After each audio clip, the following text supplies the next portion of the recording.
but it's way better when he tells it. Way, way better.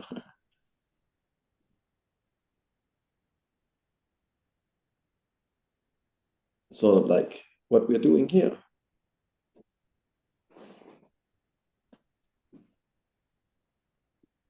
So great story. You should. She told me about it. That asked me if I listened to it, but I didn't until this morning. And wow. And he has a great voice for telling stories. Oh my God. Yes, he does have.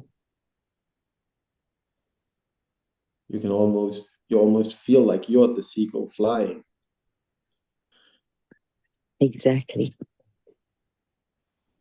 So he knows how to get people into their end results. Yeah, I mean, great music he puts at every moment where the story's gonna change and everything. Wow. Mm.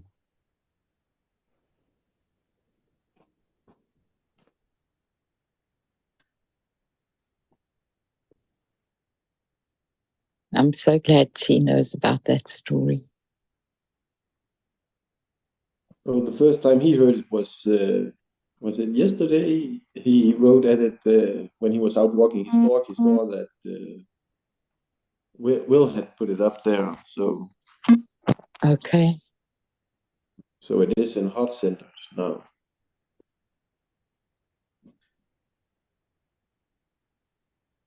First, I was a little skeptical, but within 10 minutes, you're totally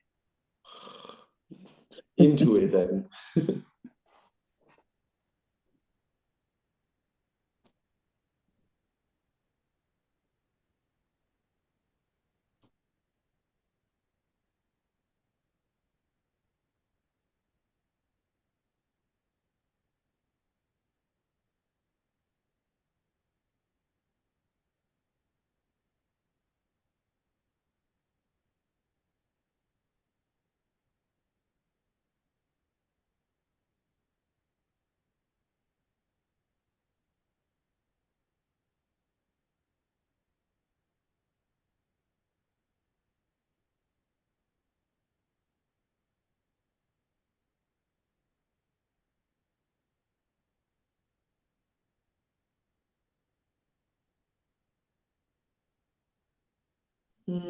not really. I don't think it was about friends. It was more about uh, reaching a higher level, trusting yourself, not trusting the majority. And later on, it has even more depth to it that he goes back to the colony of seagulls and everything. So there are lots of twists and turns. Morning, Will. Hey, good morning. Thanks for the story about Jonathan. Oh, yeah, wasn't that cool? Yep. So how did that impact you, Heinz? Way, way more than I thought. To start with, I was a little critical. Seagull? You're gonna be kidding me. But within 5, 10 minutes, I was actually flying with it.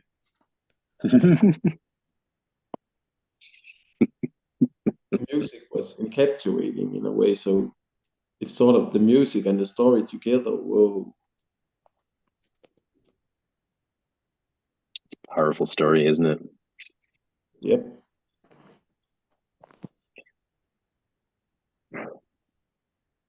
I am Jonathan.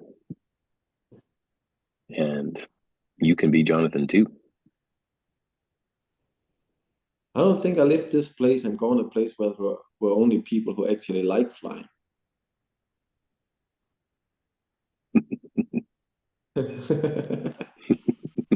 But I would come back like he did. That's the true way of showing one's true love for everyone. Mhm.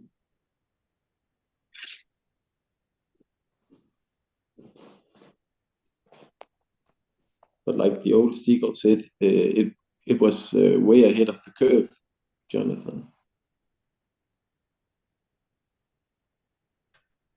that other seagulls would have taken 1,000 lifetimes, some even 10,000s of lifetimes to get where he was going.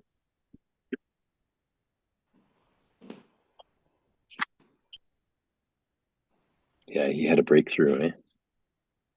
Yep. And how did he break through? By being himself. Hey.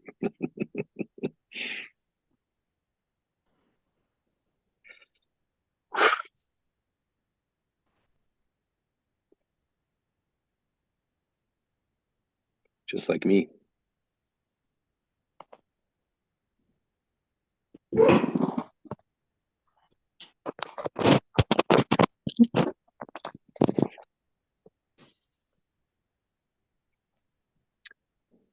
Yeah.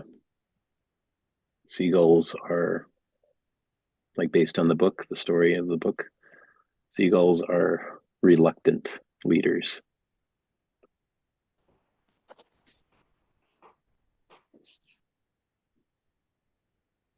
When they learn to fly, when Jonathan learned to fly, he was experimenting with the possibilities and was having so much fun doing it. And then he realized, wait a sec, I'm out here by myself and all the other seagulls are down there fixated on food and survival. So he came down to them and, like, started to tell them about what's possible.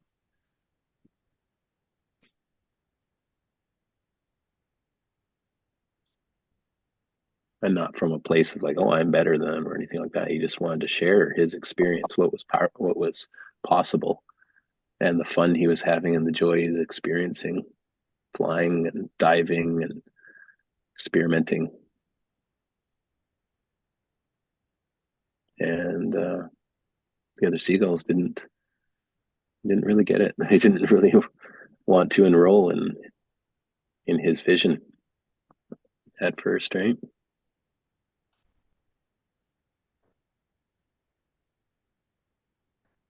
It was like the old seagull on the other side told him, how are you going to expect that they are sitting down on the beach and they'll be able to see the heavens 1,000 miles away?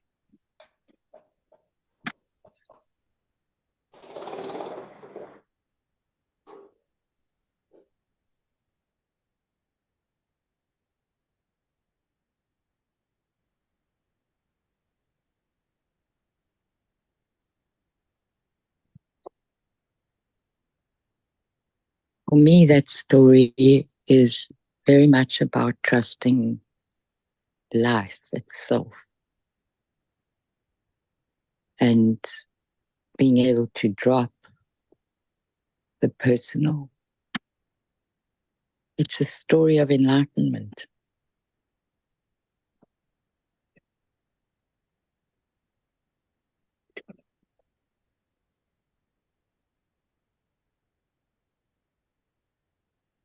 Finding our true nature. Yeah. And we all have that possibility within us. And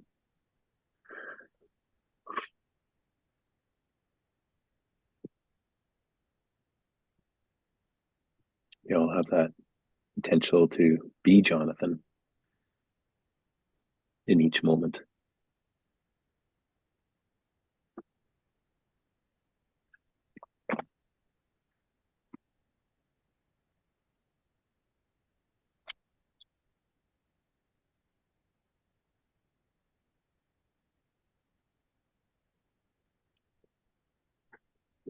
And we're given Sometimes, that capability through our bodies. Our bodies are built in order to allow us to have that kind of experience of life.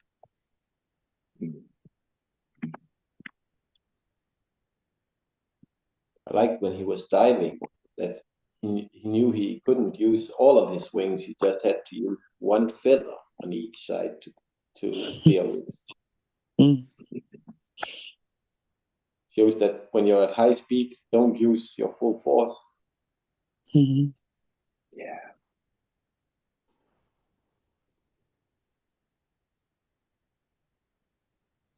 Just like a little 1% or a little 0.5% tweak that when you're in momentum will create massive change through time by just making that little correction, little adjustment. Mm-hmm. May change the whole trajectory of your life and your family's life and your loved ones and the planet.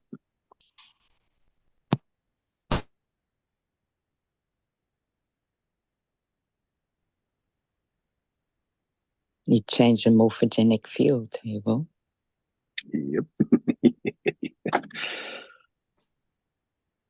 Oh, I love how we don't have to see each other. We don't have to be in physical presence of each other. And yet here we are just in the field, sharing from our hearts and creating this space of possibility for not just ourselves, but for others who choose to join us in the field. We get to pay it forward.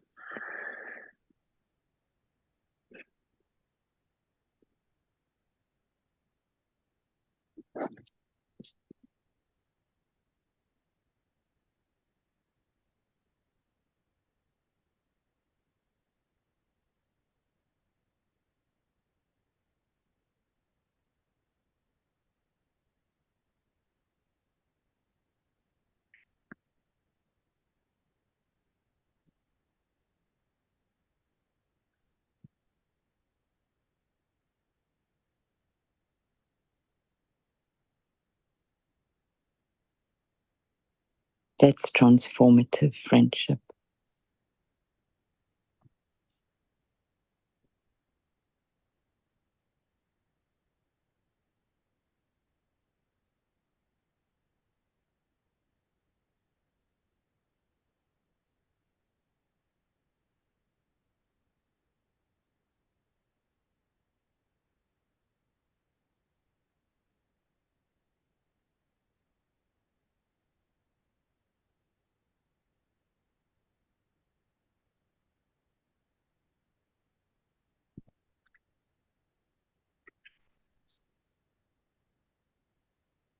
What does it mean to you guys to be a heart-centered creator?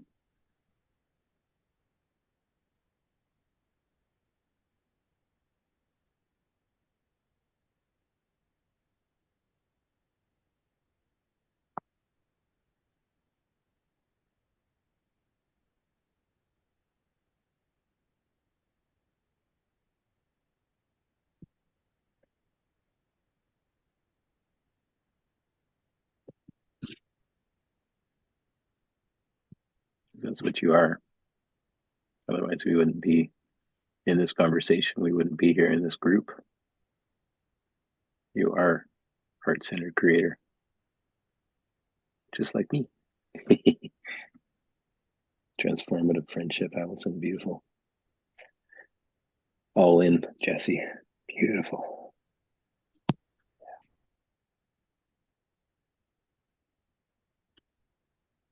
All in with your heart, eh?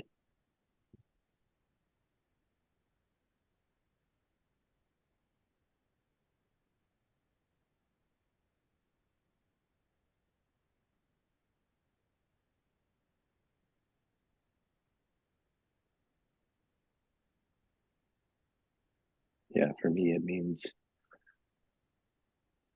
taking a stand,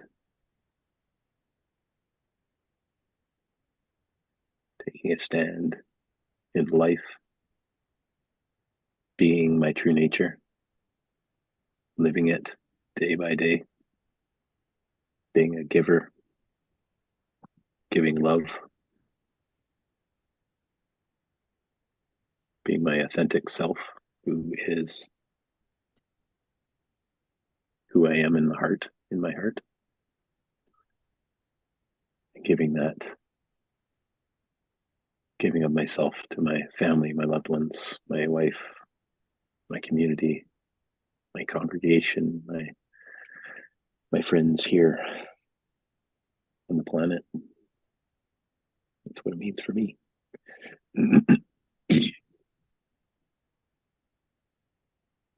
And being courageous to share that, not giving into the fear and the doubt and holding back, being afraid to take a stand.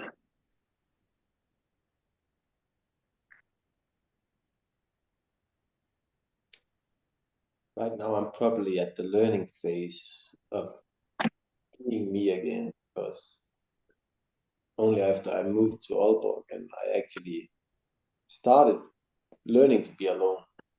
I've never really been alone in my life. It's always been in comparisons to others. So figuring things out like Jonathan is diving, soaring, and everything, what the wings can do actually.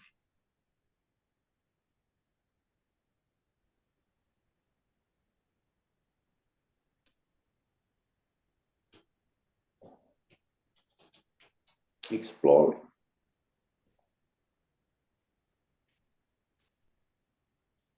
I know I've always been love and energy, but I've actually only 6 months ago started loving myself, being able to say that out loud. So practice. I'm still practicing to see my imagination. You're doing great. And it starts in your ways of being. So you've been showing up daily in beautiful ways of being. You're stepping out of the comfort zone, and that's where the magic happens. So you're doing it. You're practicing daily, and that's all this is. It's just practice every day. We get to practice our ways of being, practice being in our heart. And day by day, the better we get, the more we practice, we just gain greater access to greater ways of being.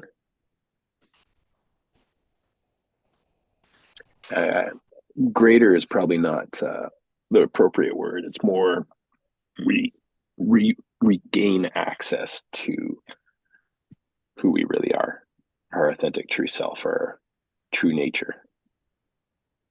And in that space, we find our purpose. We find our reason for being here on the planet, why we're here, what we came here to do and to be.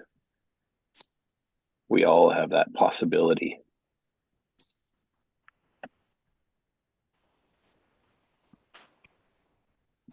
That possibility to affect others by being the heart-centered creator, by being love, by being kind, by being patient, by being humble and generous, and being giving of ourselves in our ways of being, showing up, having the courage to just be our true self, regardless of others being themselves or not.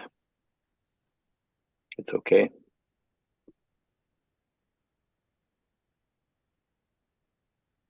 Just keep practicing every day.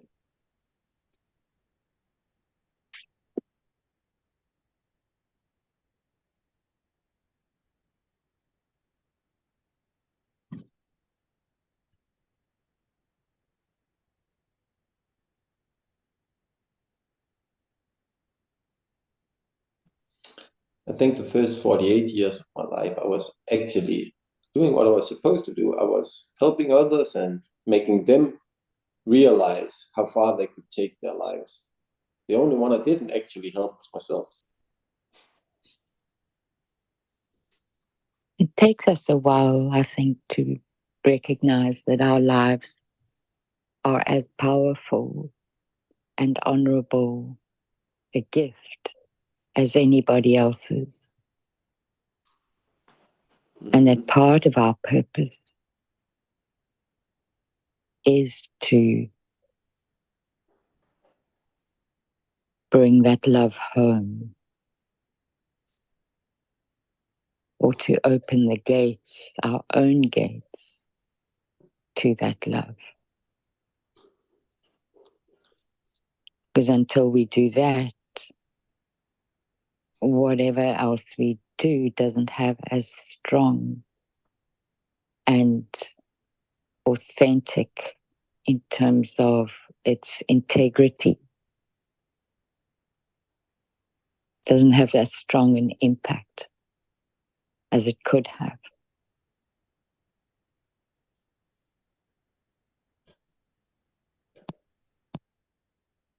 Took me quite some time to get to that.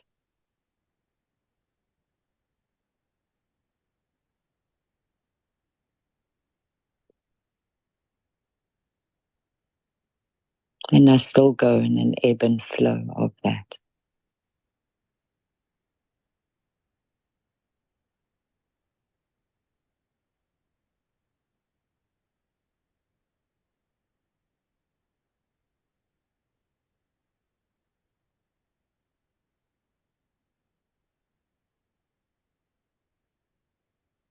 Thank you, Allison. Yeah. Just like me. It's like, oh, I forgot who I am. Oh, okay, I remember who I am. Okay, I forgot who I am. I remember who I am now. And this conversation just brings us back to who we are, who we really are, our true nature.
So I'll share something that I've been thinking about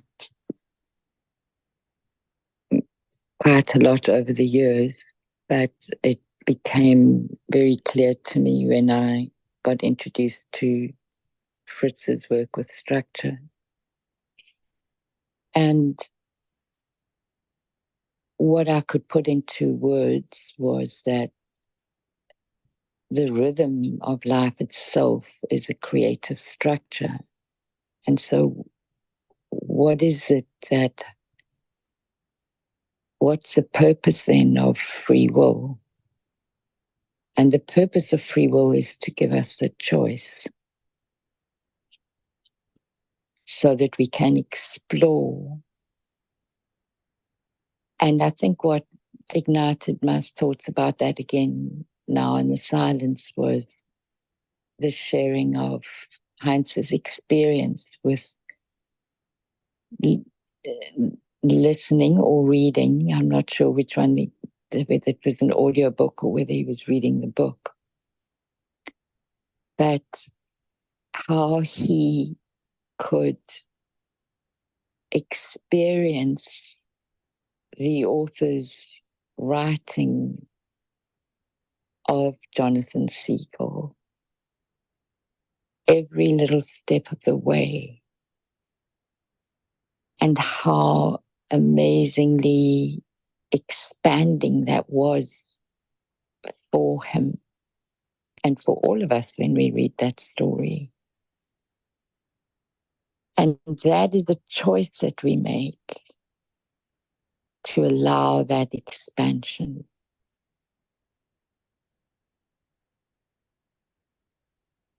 And I think that it's pretty similar to the choice that our souls make when we make the choice to incarnate. And I don't know if that is even true or not, but I choose to adopt a large part of that. It gives me, it lends courage and it lends respect to everybody around me. So I like that interpretation of life in terms of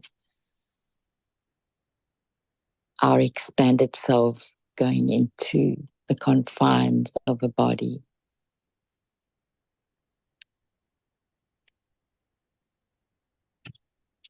Thank you.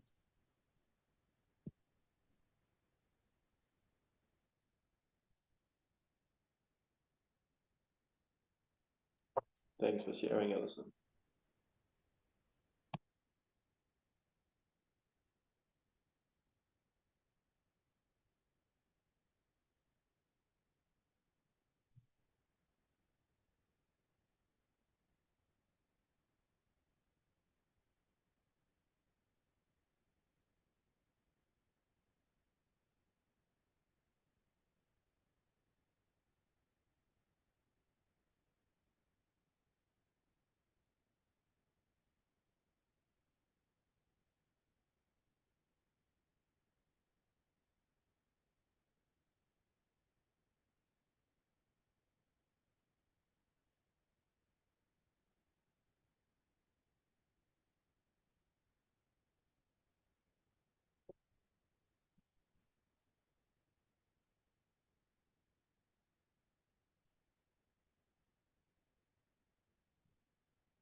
No, it's like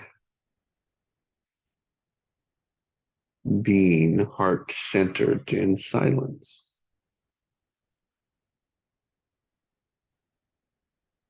In our silence.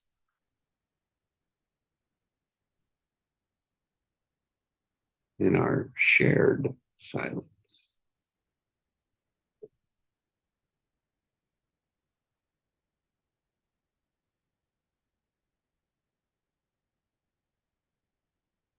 In being heart-centered when someone else is sharing.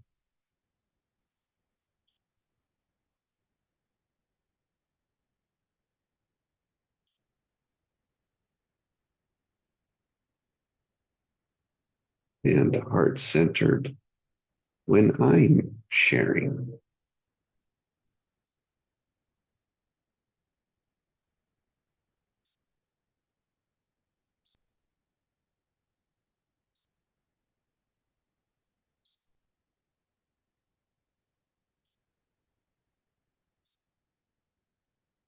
With the question comes the answer. The intention, the awareness,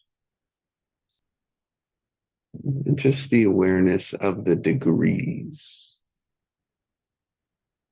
between yes and no.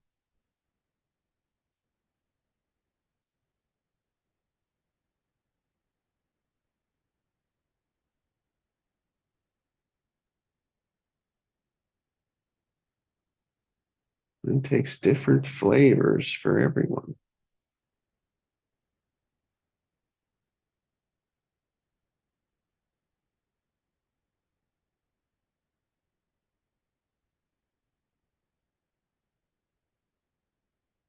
Just like, are you all in?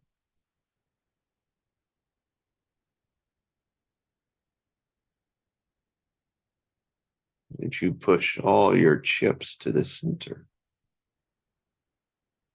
Say, I'm all in this. I'm all in that. Again, just the awareness. As if we aren't all in, great. We can see why not. That can change the view, the purpose, the intention.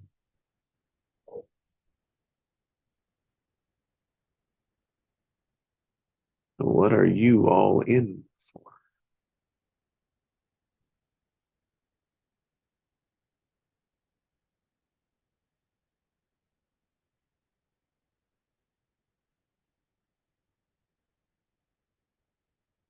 Were you all in silence?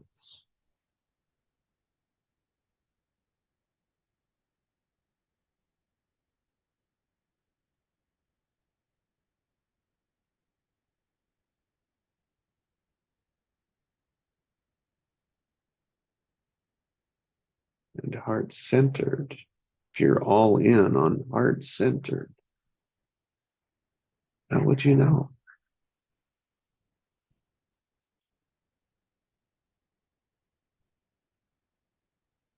If you're all in for authentic, for friendship, for empathy, for loving momentum, all in.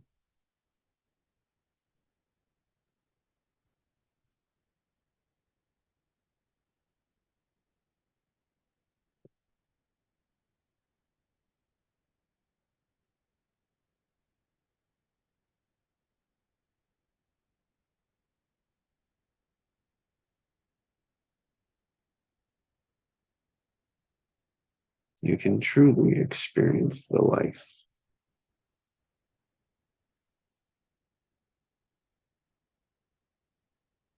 truly experience what's there for you, for me.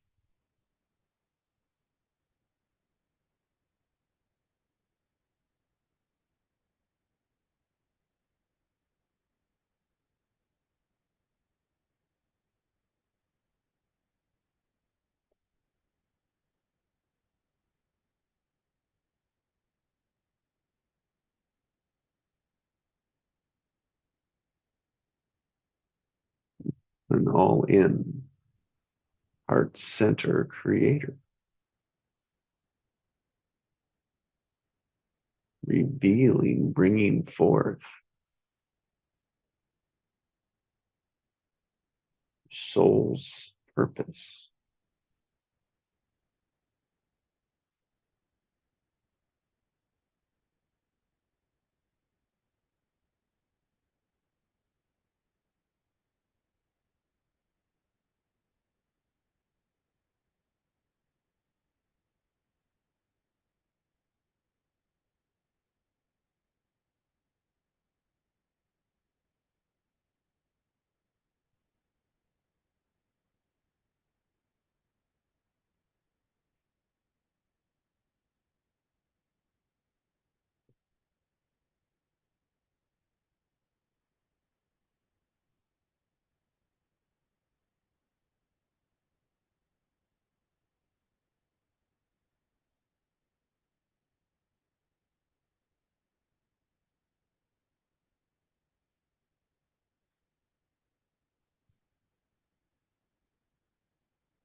And if you choose all in, pushing it all to the edge,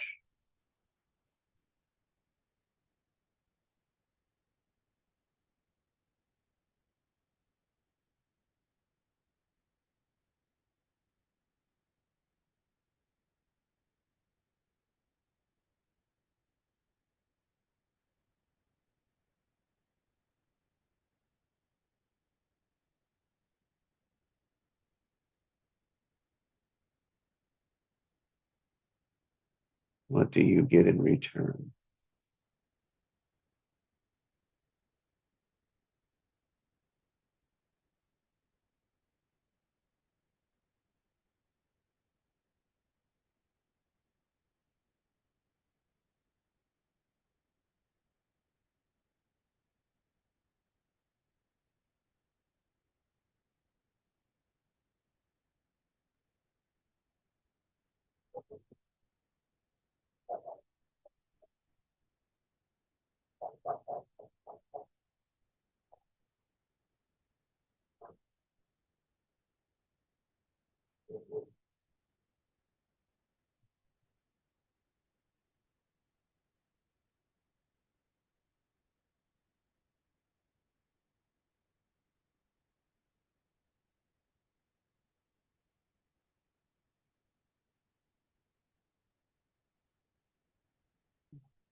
Your land of plenty, your abundance, what's waiting for you, what's calling you.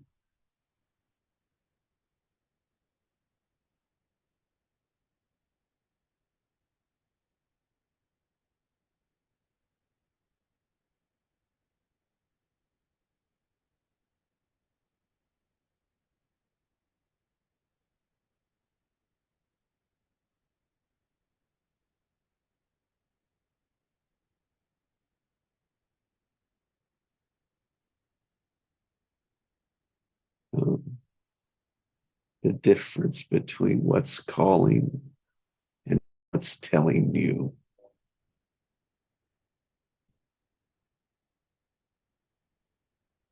Hmm.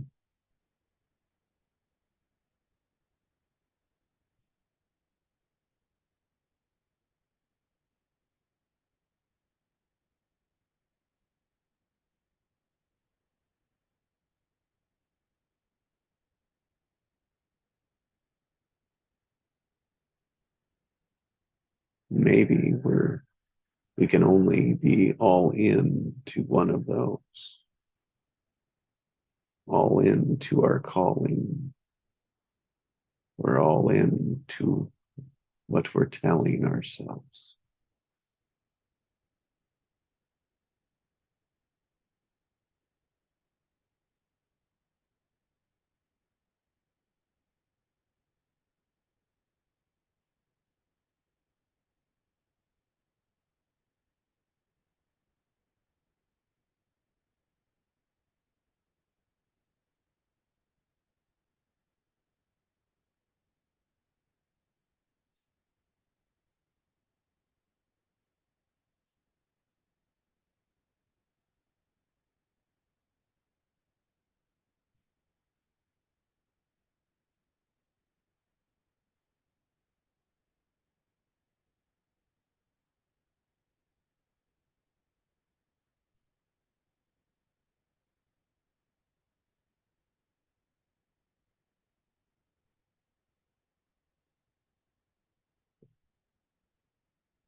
Good morning, Craig.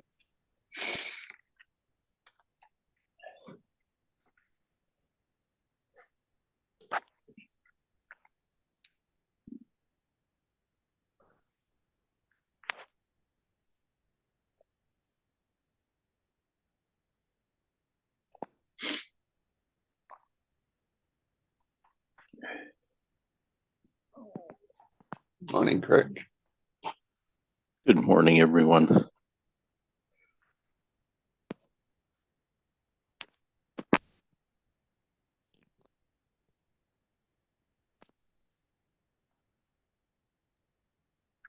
Morning, Craig. Morning, Heinz.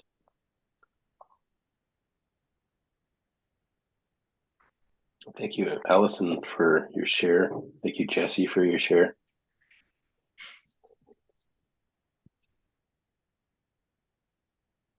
And Heinz earlier. Thank you. Thank you, Will. Yeah. Amazing what a gift silence can be, eh? Like allows us the space to reflect and meditate on the experience of being a heart-centered creator and what it means to us. Well, not only reflect, but imagine. Mm. Imagineer. Like Disney, eh?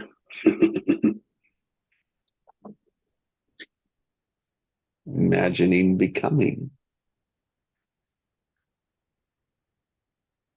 is then it's attracted. We look for it. That's the structure. What we put our attention and focus on becoming and being or have been is what we will attract.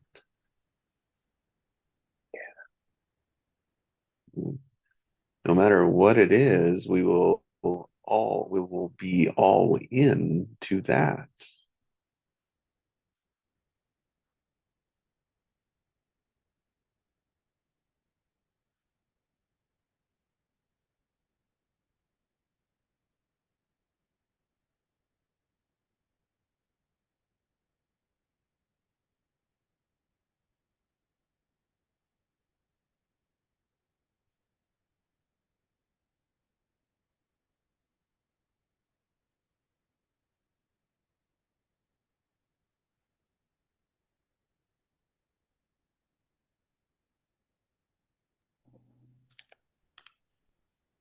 Yeah, and it's all about living the true desires of your heart, whatever they may be.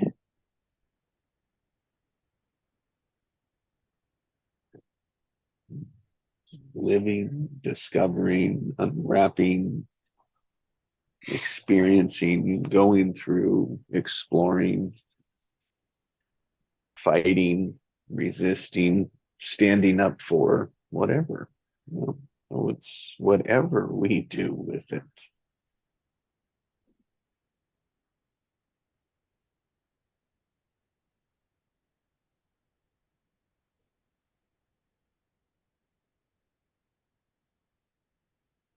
Fortunately, most people, the population, doesn't realize that that's a choice.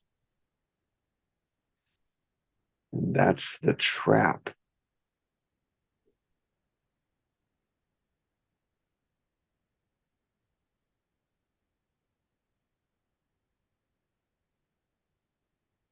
Because rather than, like you said, the hearts are listening for our calling, our heart's calling, we're listening to what we've been told, what we're telling ourselves. Very similar to the eagle story. We started off in.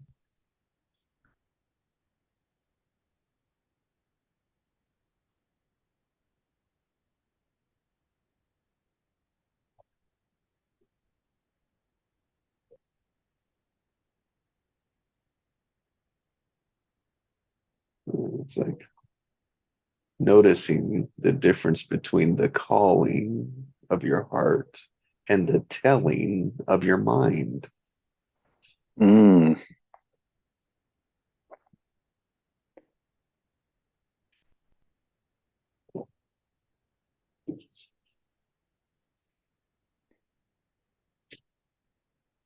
And that dance, maybe that fight,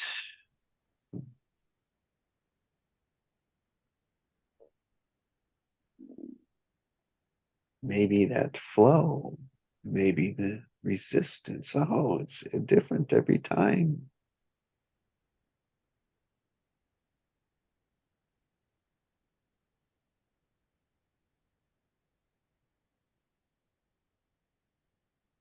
But you notice whatever it is, you're all in on either one, on whatever it is.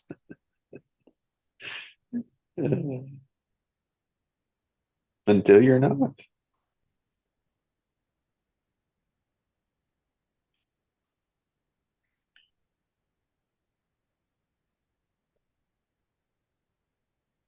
Yeah, it turns out to be pretty easy to be all in on what your heart truly desires.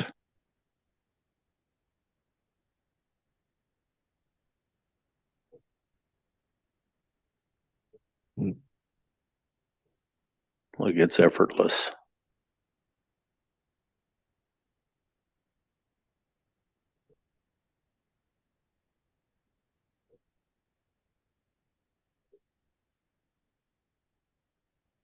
Yeah, A little bit scary telling. at times.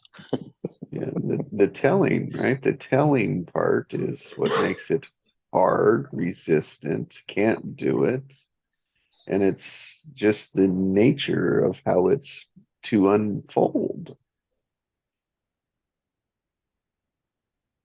Because the telling is saying, oh, it's not turning out like I expected it, or we needed it, or as your parents told you it should, or any authority around you how it should. Yeah. Because they kept telling you you couldn't do it while you were trying to go for your through your heart, your experience, your joy. It's just conditioned. It's just a conditioned perspective.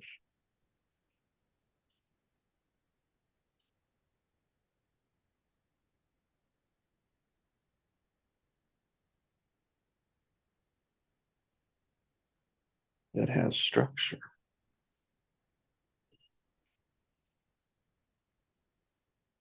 Has your structure. Mine has my structure.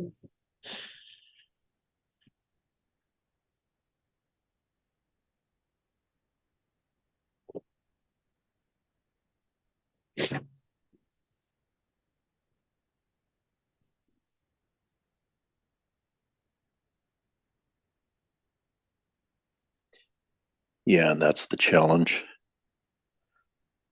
to actually disengage from the structure.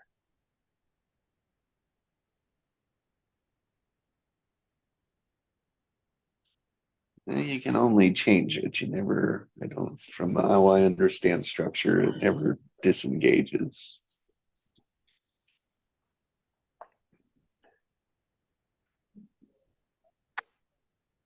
Yeah, agreed. It's always there. You just become more aware of it, and when you see it and you shine the light on it, right? Like the vampire, when you shine the light of awareness on it, it runs away for a moment. Mm. And then you can just go for it. And it's not even really a challenge, right? Like, it can be a challenge. It can also be an opportunity. Like, oh, there it is. There it is. Oh, I see it. Okay. I'm going to still go for it anyways. I'm still going to go for my vision, my dream, I'm still going to take a stand for my values and how I choose to show up and see the world, and what I choose to create in the world. Just little old me, I can send out a little micro ripple and generate love, like love, freedom, and authenticity today. And that can touch other people's lives.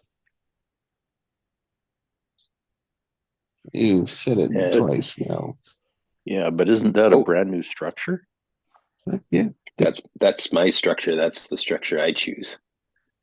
The Well, old structures are what I still mean. there. The limiting beliefs are still there, right? Like the Yeah. BS, the belief systems, all that noise of the past, the memories, the struggle, the sadness, the grief, the depression.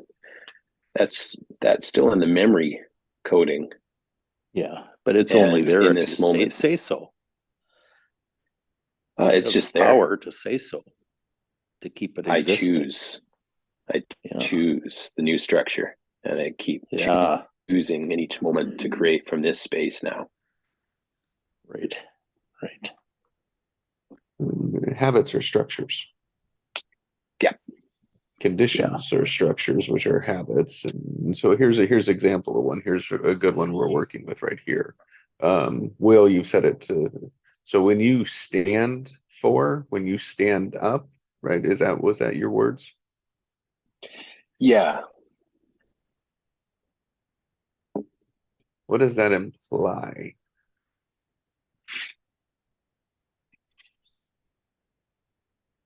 For me, what it means is I become 100% responsible, and rather than just floating down the river of where my mind, my unconscious, you know, the limiting beliefs, the belief systems, those are just, they have been the automatic pilot. They have been the habits. And so when I stand, those structures are still flowing. Like, that's humanity is experiencing all that. But when I stand in my power. I stand in my authenticity. I take a stand to be 100% responsible, to be my authentic self, and to generate love, freedom, and authenticity in this planet. And it starts with me. Mhm. So that's what I mean by standing. It's like standing in the river of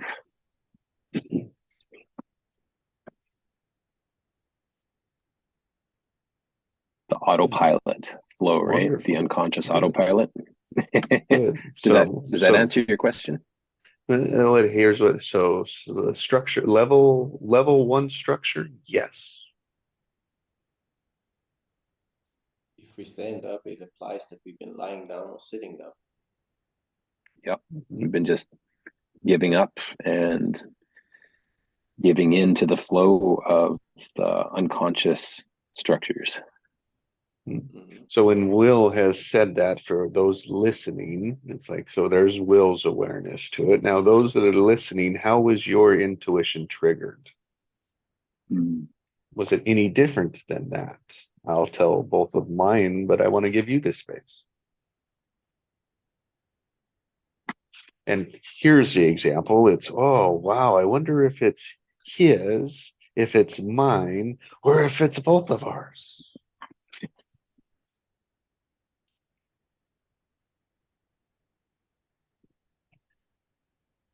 Anyone want to share?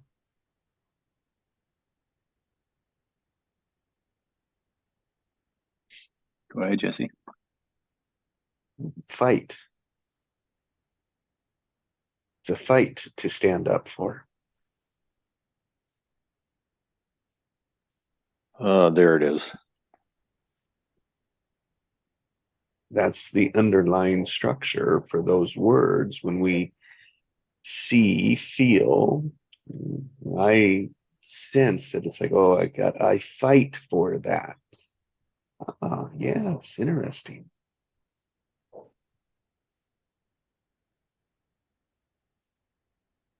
Just When you said fight, it reminded me of boxing. You're lying down, you're out for the count, and you've got to stand up to get back into the fight. mm.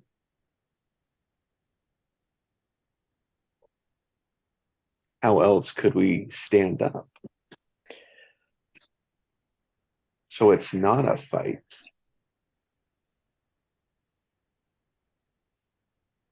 Yeah, I'm seeing fight as just another structure. Mm-hmm. For sure. And responsibility as well. That's Mhm. responsibility is another structure. Mm-hmm. All of those show up differently for all of us. Yeah. Yeah. Again, Yeah. it depends on the charge, right? Mm-hmm. Mm-hmm. Like for me, standing up is not a fight. It's just standing true. Mm-hmm. Thank you, Allison. That's my experience too. Wonderful. And so, isn't it interesting how when words are expressed, different things pop up for each person, and we all have a different interpretation of how it lands for each one of us. Isn't that interesting? Yeah. Mhm. That's what Is it, Jesse listens for all the time. isn't that structure? Yeah, Yes, it is. it's beautiful. No, It's beautiful it to is. notice that. It's an instrument. It's an instrument of energy. That's all It's a you level are. of mm, And the instrument, is it playing from your heart or from your head?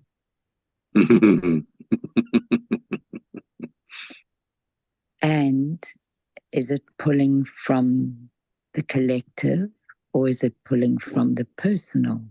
Yes. Wow. Mhm. Craig, your cosmos. Mm-hmm.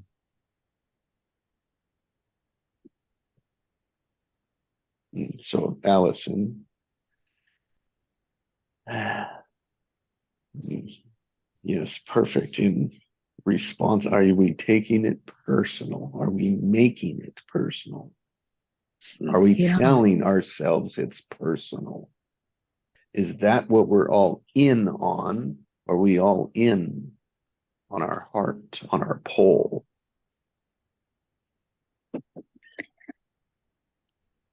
It's for that reason that I love my yoga teachings so much, because always since I got introduced to it, I wasn't successful at it, but I had the concept of what am I, not who am I,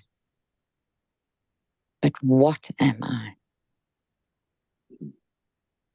And it's really useful.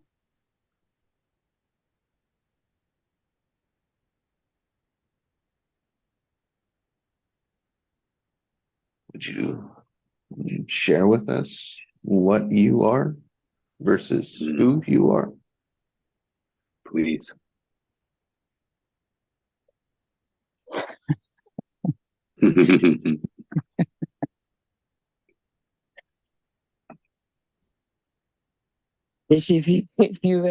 If I was sitting at the round table of knights with you right now, I'd kick you under the table.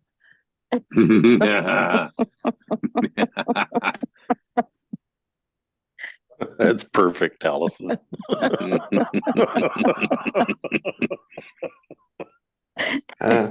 Is that mine, yours, or both of ours? It's mine. I don't know if it's yours, but it's definitely mine. You know I love you. Thank you. Okay, so what am I? I'm consciousness. Do I know what that is? Not completely, no. Have I been given the gift of experiencing it in moments? Most definitely. Is it expansive? Unbelievably expansive, just like the seagull could experience up high above in the currents of the air and the soaring.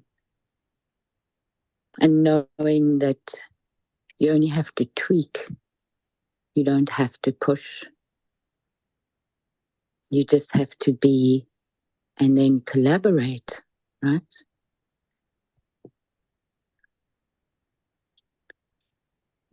So that's what I am. And that comes from, the English word is not enough, but it comes from love. In English, you could talk about agape. Hebrew. Or is that Greek? Who am I? Sorry, Will, say? Oh, sorry. Agape. That's, I believe that's Greek, eh? A Greek word. Thank you. So who am I? Who am I? I'm in the personality of a 64-year-old woman. I have the privilege of being a mother.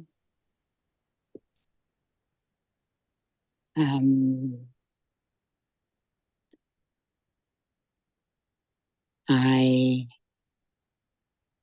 also have the privilege of education.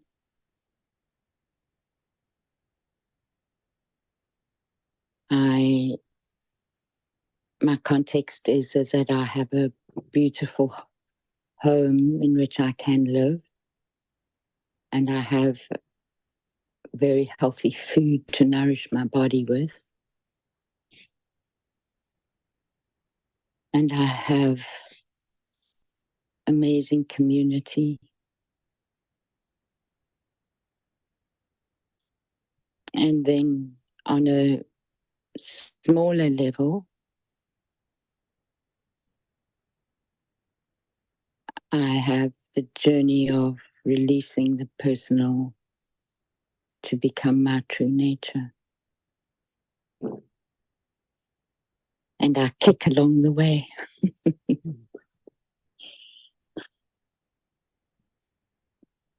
Less and less as I get older, which is very nice.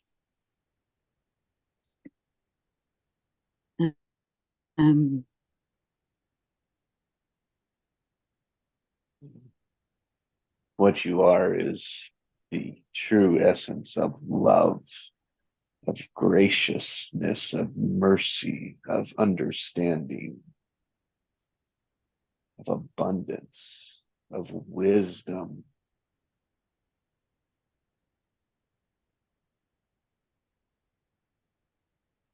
Yeah, that's what we all are, right? And when we manage to recognize that in each other, then that grows. Yes. And so just to acknowledge and honor your wisdom, your resistance to that question and moving through that structure, because that resistance wouldn't have allowed you to do that on your own. Mm. The prompt and then your willingness to say, yes, I will move through that and share that experience, be a demonstration of that structure. No, thank you. Otherwise, you would have kept that from the world.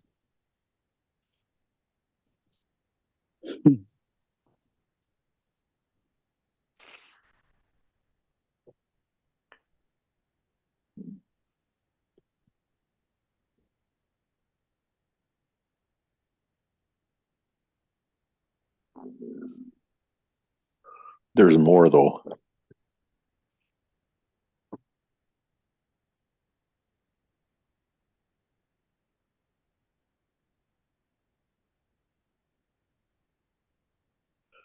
Your individual identity gets lost in the space of what you are. Yeah, that's the letting go of the personal, right? Yeah.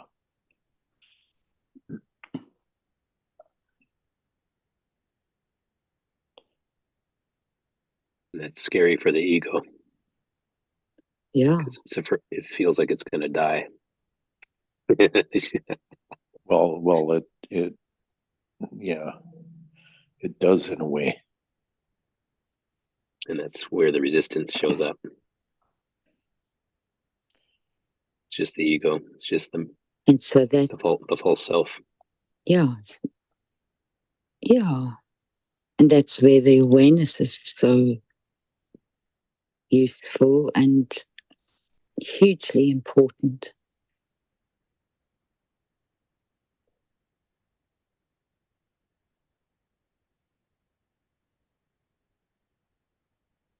We're very, very blessed to have this level of guidance Knowingness. and knowingness and love.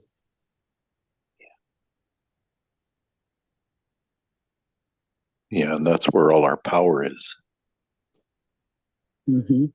Is in the what we are side. Yeah.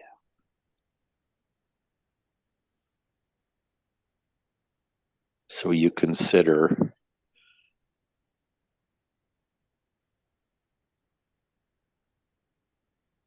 moment by moment, you're temporarily an individual. In this plane of existence, right? Right. That's that's actually attached to what you are. But it's temporary. Mm-hmm.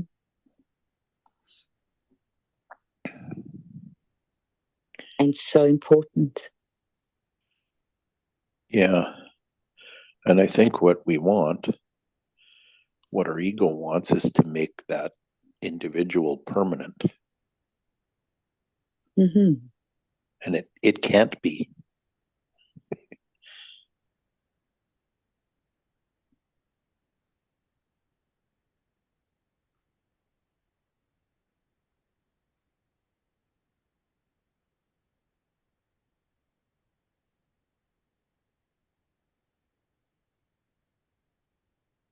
And so we go back to the gift of free will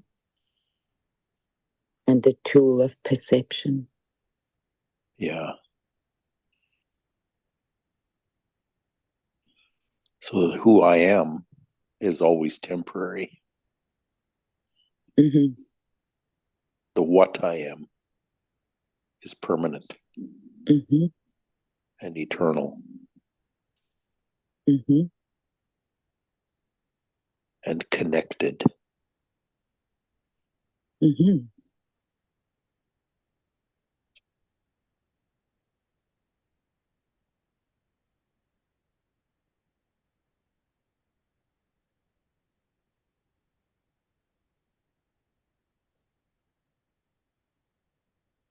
Interdependent, interwoven. Interwoven, yeah. Yeah. Like a kaleidoscope, changing all the time with every turn. Yeah.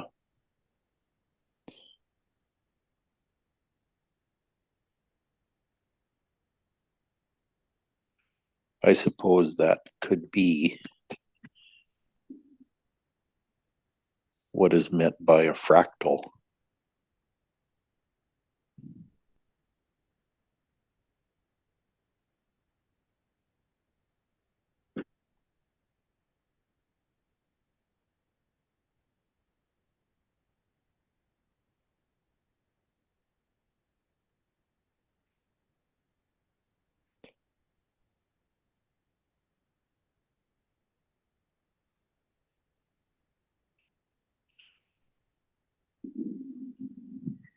A part of the whole that's individuated for a moment.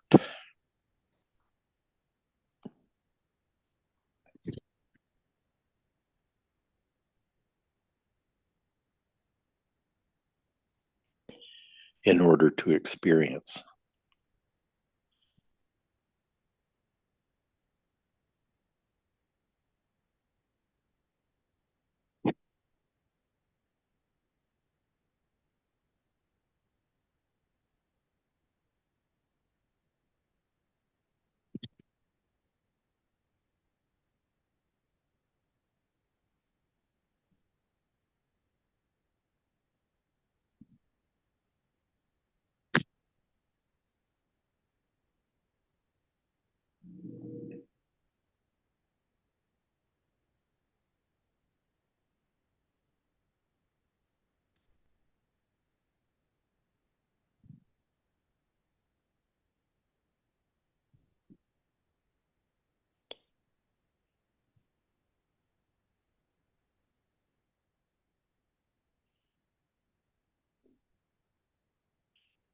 I choose living from what I am.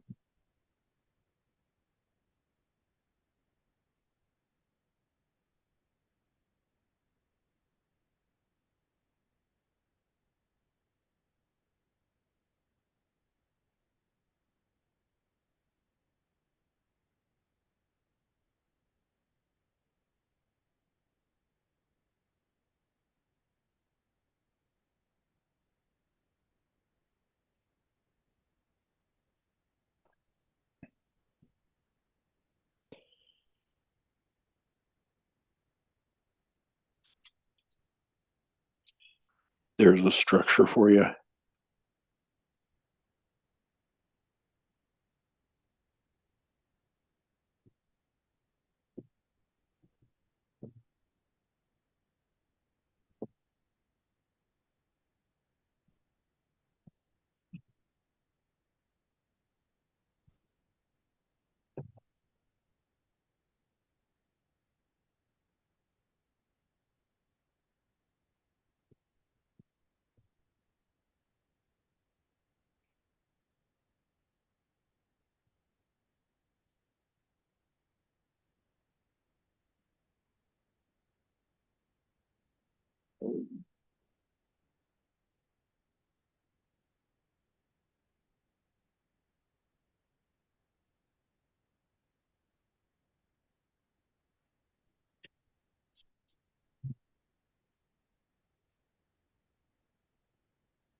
What I am is all the love in the universe.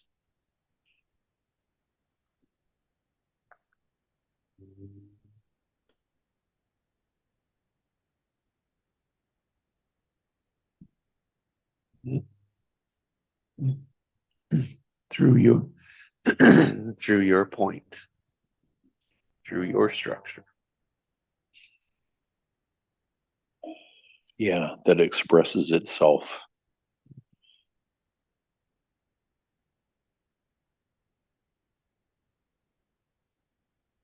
From a point of individuation.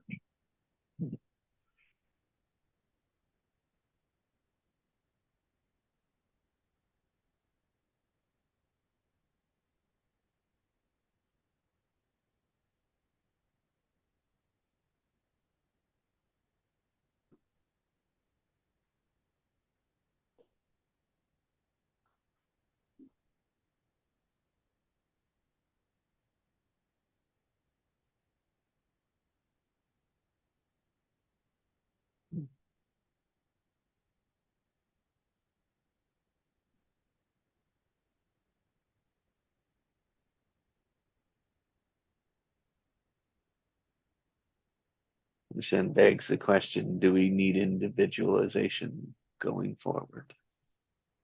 Like, is it a fundamental that it always has to be there in time?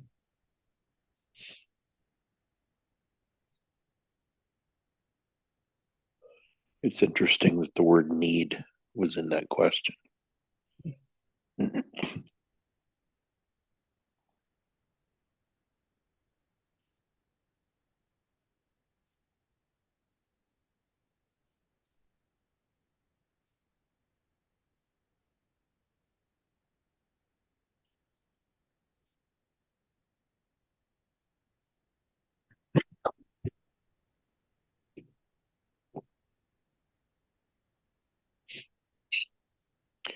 You know, all that stuff that I left a year ago, I've discovered that over a whole year, I haven't needed any of it. In fact, I live just fine without it. There was a structure that was needed during that time before you could realize that, right? Well, yeah, but I thought I needed it. I thought that was part of the structure. I thought that was what I needed. And I've come to realize that I didn't need it at all. Because I've lived without it.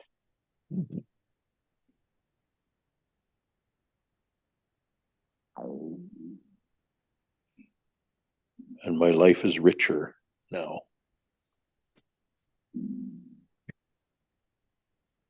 Since I've been without it.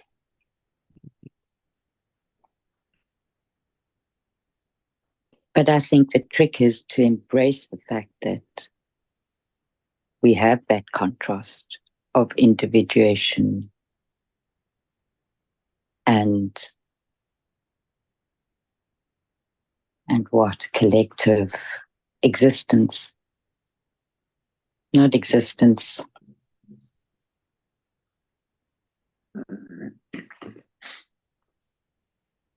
So separation as well as non-separation.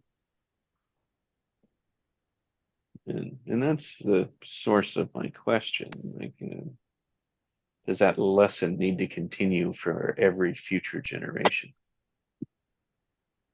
Oh, that's the mystery of life.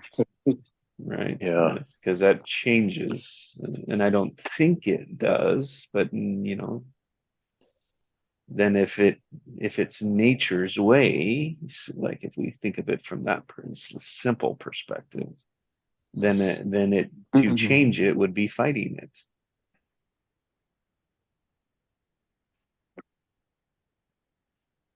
But nature's way is also non-separation, right? Mm-hmm. Yeah. So from that perspective, then it's a blip in time. It's a history to learn what not to do. Yeah. Yeah. Which is which is what I say we are a part of. The end of that.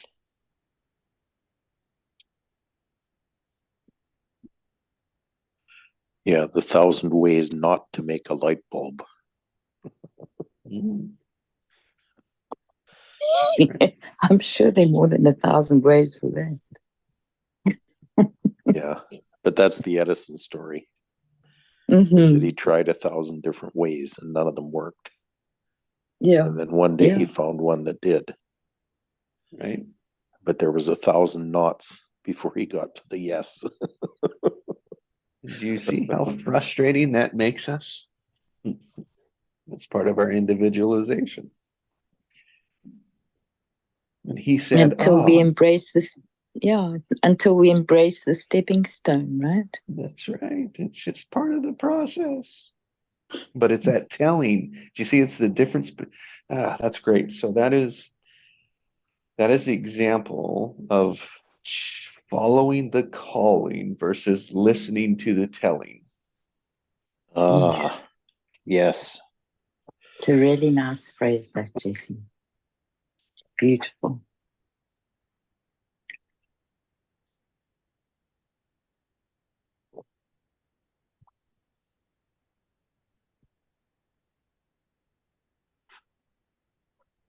Like we can get it right the first time. Jeez.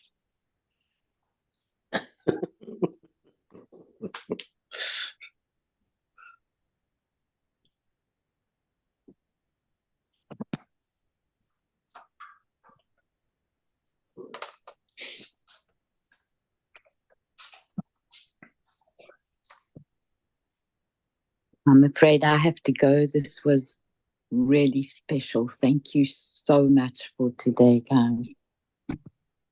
Awesome. Thank you, Allison. Have a great week. Well, yeah. Bye for now. Bye, See you soon. Thanks, Allison. Big love.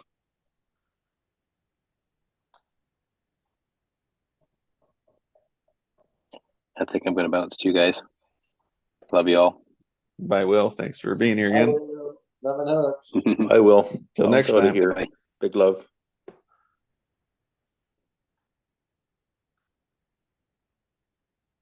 Yep. Wow, that was interesting where that went. Ooh.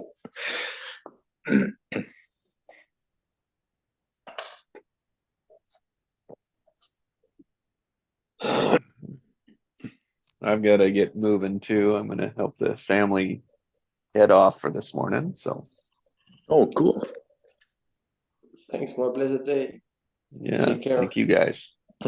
Yeah, I'm All going right. to quote what you just said. Follow the calling rather than listen to the telling. Mhm. Wow. Try it on for the day. Yeah. Yeah, I'm going to play with that one for a few hours. Thank you, Jesse. Yeah, Thank you, thank you Jesse. guys. Thanks, guys. Bye. Big love, everybody. Mhm. Yeah. Love and hugs. Love and hugs.